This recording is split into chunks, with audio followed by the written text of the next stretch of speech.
Hello, everyone. Today, I want to tell you an incredible story about how English took me to my dream, my passion, and my success. If you have big dreams, to become a doctor, engineer, lawyer, businessman, or anything great, then you need English 100%. There is no doubt about it. English is spoken by 1.5 billion people around the world. It is the language of travel, business, and the internet.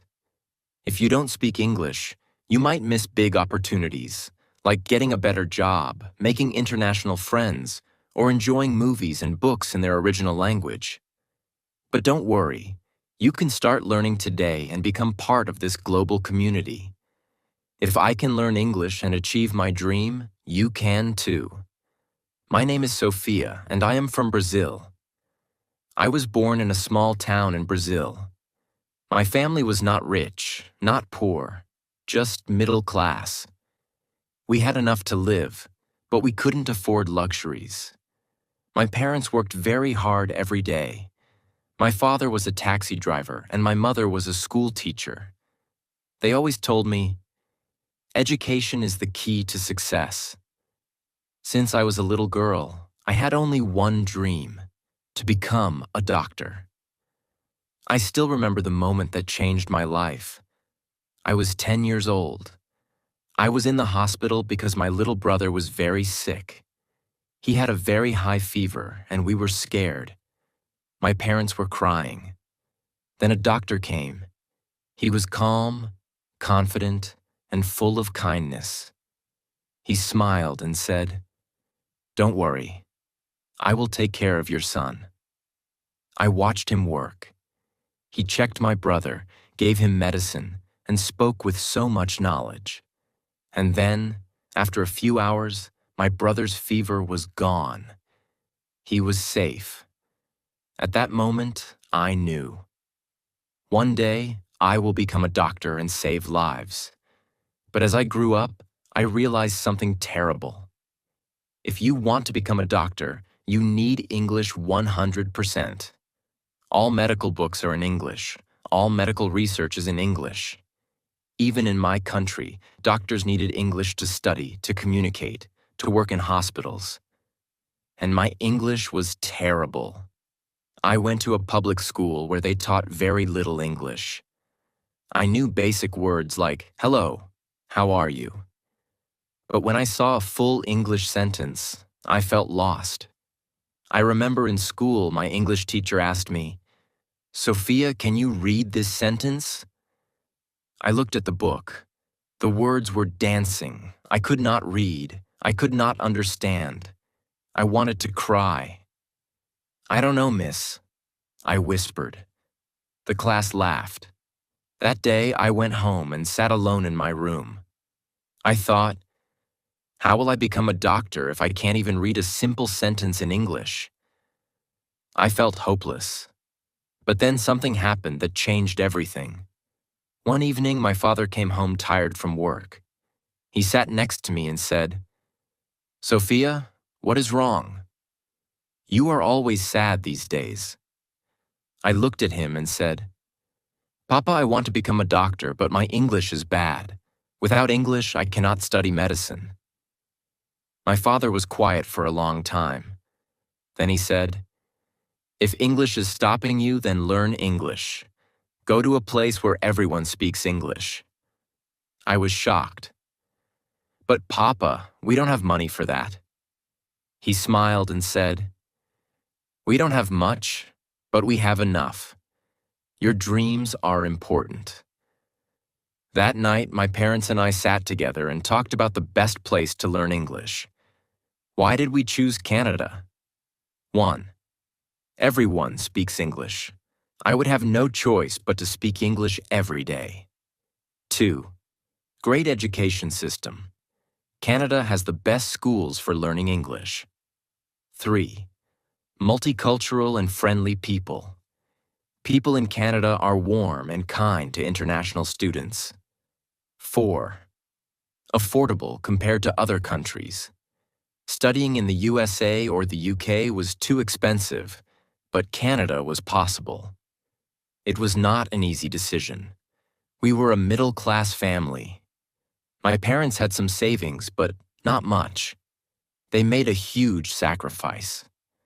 They used almost all their savings to pay for my flight, my English school, and my first few months of living in Canada. Before leaving, my mother held my hand and said, "Sophia, we are giving you everything we have.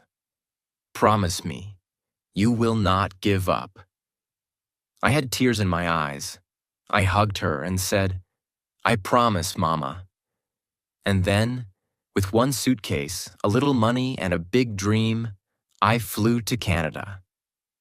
The moment I landed in Toronto, Canada, I felt like an alien. The weather was freezing. In Brazil, it was always warm, but here, my hands were like ice. The food was strange. I missed my mother's homemade Brazilian rice and beans. The people were nice, but they spoke so fast. And then, the biggest problem, English. At the airport, a man asked me, "Hey, do you need a taxi?" I panicked. I did not understand. I just smiled and said, "Yes." He said, "Where to?" I had no idea what he said. My brain stopped working. Finally, I showed him the address on my phone. That night, in my small rented room, I cried. What am I doing here? I can't understand anything. How will I survive? For the first time in my life, I felt completely alone. The next day, I went to my English language school. The teacher smiled and said, "Welcome, everyone. Let's introduce ourselves." When my turn came, I stood up. My hands were shaking. I said, "My name, Sophia. From Brazil." I wanted to say more, but my mind was blank. My words were stuck in my throat. The teacher smiled, but I saw some students laughing. I sat down and felt humiliated. That night, I made a decision. No matter how hard it is, no matter how many mistakes I make, I will learn English. I made a plan. I promised myself, I will do everything possible to become fluent. And that was the beginning of my English learning journey. I still remember my first few weeks in Canada. It was like stepping into a new world, exciting but also terrifying. Everything was different. In my country, I understood everything. Here, I felt like a baby learning how to speak. Before I tell you how I improved my English, let me tell you about the strangest things I noticed in Canada. No school uniforms. In Brazil, students wore uniforms. But in Canada, children wore anything they wanted. Some wore pajamas to school and nobody cared. People don't touch much. In my country, we hug, kiss on the cheek, and stand close. But in Canada, people like personal space. If you hug someone without asking, they feel uncomfortable. Weather changes in seconds. 1 minute, it's sunny. The next, it's raining or even snowing. Self-checkout in stores. In many supermarkets, there was no cashier. People scanned and paid for their own groceries. People say sorry for everything. Even if you step on their foot, they say sorry. I found that so funny. Food portions are huge. I once ordered a small meal at a restaurant, and it was like food for 3 people. But the biggest shock was the English. People spoke so fast and used slang I had never heard before. In school, I learned proper English, but in real life, people said things like, "Want to grab a coffee? Want to get a coffee? I'm down for that." I agree. That's so lit. That's amazing.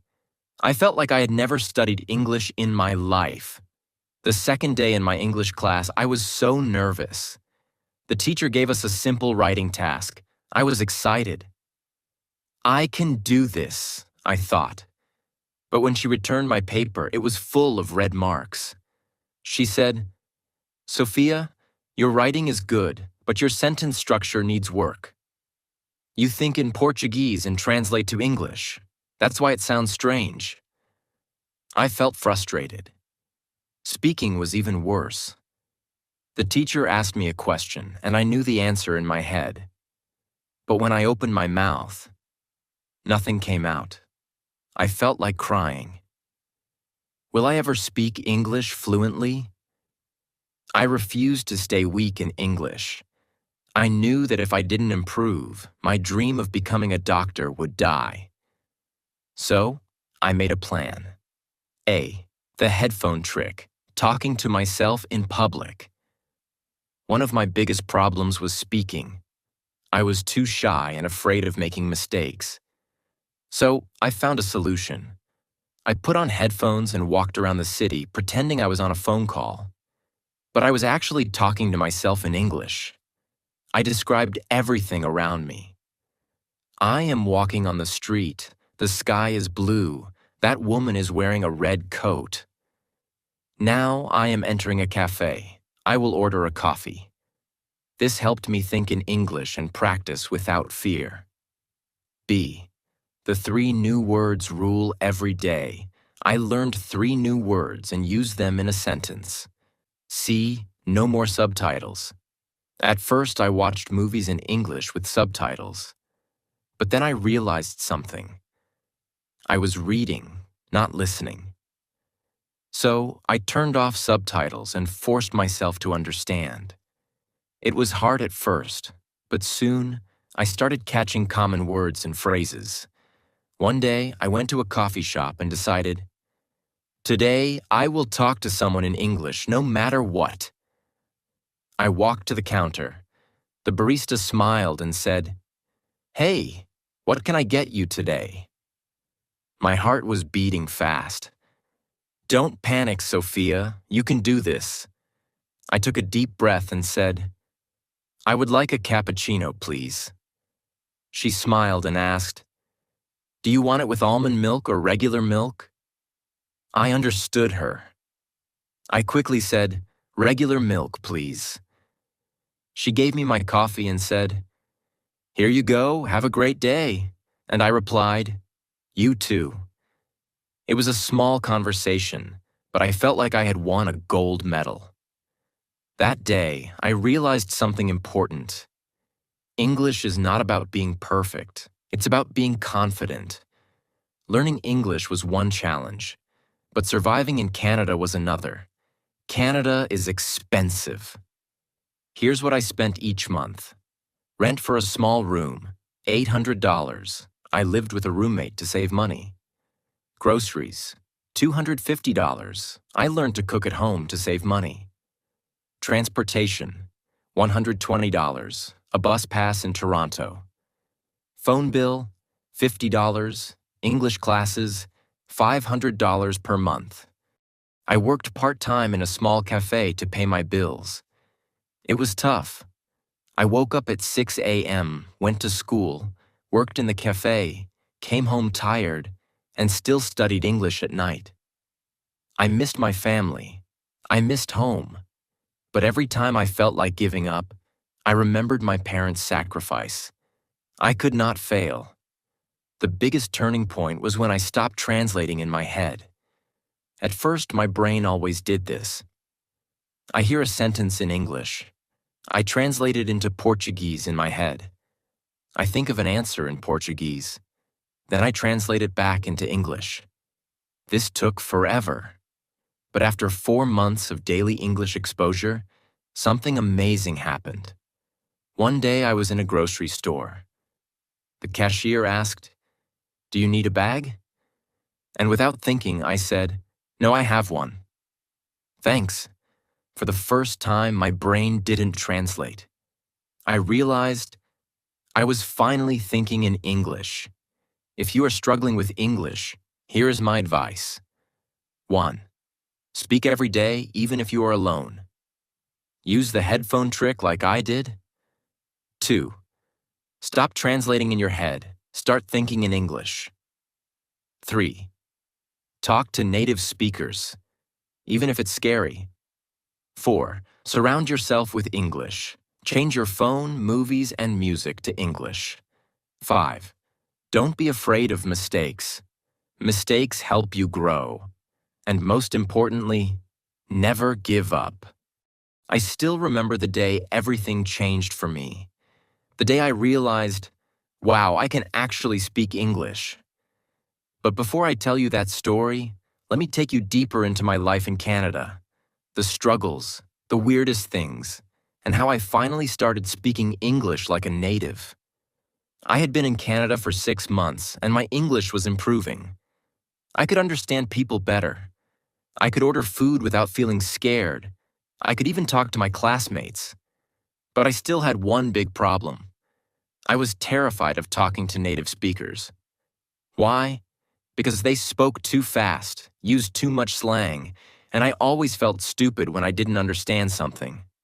I avoided conversations. If someone asked me something, I would just say, yes, or, haha, yeah, even if I had no idea what they said. But I knew. If I wanted to be fluent, I had to face this fear. So I made a crazy decision. One morning, I walked into my favorite coffee shop.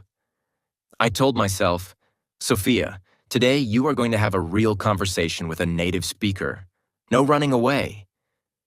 I stood in line, nervous. Then, a girl next to me smiled and said, ugh, this line is so long, right? I froze. This was it. My moment. I took a deep breath and said, yeah, it's really long. Then she said, I come here every morning, and it's always like this. My brain started panicking. What do I say? But instead of overthinking, I just said, oh, really? I just moved here, so I don't know. She smiled and said, oh, cool, where are you from? And just like that, we had a conversation. For the first time, I wasn't translating in my head. I wasn't scared. I just talked. After that day, something clicked in my brain. I realized I can actually do this. That moment gave me confidence, and confidence was the missing key. Now that I was confident, I wanted to take my English to the next level. I didn't want to just speak English. I wanted to sound like a native speaker. So I started doing something crazy. The shadowing method. I started copying everything I heard. Whenever I watched a TV show, I paused, repeated the sentence exactly like the actor, and tried to match their accent. Example, I hear the sentence, oh my God, that's insane. I pause and say it exactly the same way. Oh my God, that's insane. Copying the tone, speed, and emotion. I did this for hours every day. At first, it felt weird. But after 1 month, my pronunciation improved so much. I also started keeping a notebook of my English mistakes. Every time I made a mistake, I wrote it down and corrected it. Example, I agree with you. I agree with you. By reviewing my mistakes every day, I stopped repeating them. This was the hardest step for me, but I forced myself to make Canadian friends because I knew that was the fastest way to improve. Here's what I did. 1. I joined local events. I went to free meetups for international students. 2. I used conversation exchange apps. I found Canadians who wanted to learn my language, so we did a language exchange. 3. I talked to my coworkers. I stopped being shy and started chatting with them more. And guess what? The more I talked to real Canadians, the more natural my English became. Even though my English was improving, life was still hard. I was always tired. Studying English, working part-time, and cooking my own food was exhausting. I missed my family. I couldn't visit home because flights were too expensive. I struggled with money. Even after 6 months, I still felt broke all the time. One day, I had only $5 left in my bank account. I sat in my tiny room and cried. Why is this so hard? Am I making a mistake? Should I just go back home? But then I remembered why I was here. I didn't come all this way just to give up. So I wiped my tears and said, "No, I will make this work." And I did. I want you to imagine something. Imagine waking up every morning in a beautiful apartment, looking at the city skyline, drinking coffee, and thinking, "I made it. I did it. I became the person I always dreamed of. That's my life now." But 5 years ago, I was a broke student, struggling with English, feeling lost in a foreign country. To get into medical school, I had to pass the IELTS exam. And let me tell you, it was terrifying. The reading section was full of long, confusing passages. The speaking section made me feel like I was being judged. The writing section was a nightmare. I studied every single day. I practiced writing essays. I recorded myself speaking. I read complicated medical articles. On the day of the exam, I walked into the room shaking. But then I told myself, "Sophia, you didn't come this far to fail. You know this. You worked for this." So I took a deep breath and did my best. A week later, I got my results. I passed. I held the paper in my hands, crying, "I did it. I actually did it." That was the moment I knew. Nothing could stop me now. With my IELTS score, I finally got accepted into one of the best medical universities in Canada. But guess what? The real struggle was just beginning. Medical textbooks were in advanced English. Professors spoke in complex medical terms. I had to write perfect reports and give presentations. It was 10 times harder than anything I had faced before. But I remembered something. If I can learn English, I can do anything. So I didn't quit. I recorded my lectures and listened to them every night. I made flashcards for difficult medical terms. I joined study groups and practiced explaining things in English. Every single day, I pushed myself. And with lots of hard work, I graduated as Dr. Sophia Williams. I walked across that stage, took my diploma, and looked up at the sky. This is for you, Mom and Dad. I made it. After graduation, I got my first job at a big hospital in Toronto. My first month's salary? $8,000. When I saw my bank account, I couldn't believe it. I remembered the days when I had only $5 left and had to choose between buying food or paying rent. Now, I could buy anything I wanted. But money wasn't the best part. The best part was saving lives. One day, a little girl came into the hospital. She was sick, scared, and crying. I held her hand and said, "Don't worry, sweetheart. I'll take care of you." Her mother looked at me with tears in her eyes and said, "Thank you, doctor." At that moment, I felt something I had never felt before. I wasn't just an English learner anymore. I wasn't just a student. I was a doctor, and I had earned this. Now listen to me carefully.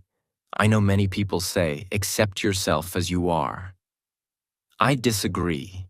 You should never accept being weak. You should never accept being average. You must change yourself, not for society, not for your friends, not for your family. Change yourself for you. Because let me tell you something. Nobody is coming to save you. Not your parents, not your teachers, not your boyfriend or girlfriend. Only you can change your life. When I was struggling, I could have made excuses. English is too hard. I don't have enough money. I'm not smart enough. But I didn't. I looked in the mirror and said, "Sophia, stop making excuses. It's time to work." And that's exactly what I did. If you're still here, it means you want more from life. So let me give you the real truth. Learn English like your life depends on it. Because it does. If you want a great career, you need English. Stop being lazy. Get up. Open a book. Watch English videos. Do the work. Put yourself in uncomfortable situations. Talk to strangers. Make mistakes. Embarrass yourself. That's how you grow. Today, I live in a beautiful apartment in downtown Toronto. I wake up every morning feeling proud of myself. I drive my dream car. I travel to different countries. I help my parents financially. And most importantly, I love my life. But remember, I wasn't born lucky. I created this life by working for it. And you can too. If you're watching this video, you have two choices. 1. Close this video and do nothing. Stay the same. Keep making excuses. Keep dreaming but never acting. 2. Start working on yourself right now. Learn English every day. Improve yourself. Change your life. The choice is yours. If you choose the second option, then subscribe to this channel, like this video, and let's start your journey today. Because trust me, when you become the best version of yourself, it feels like the world is in your hands. Now go, change your life.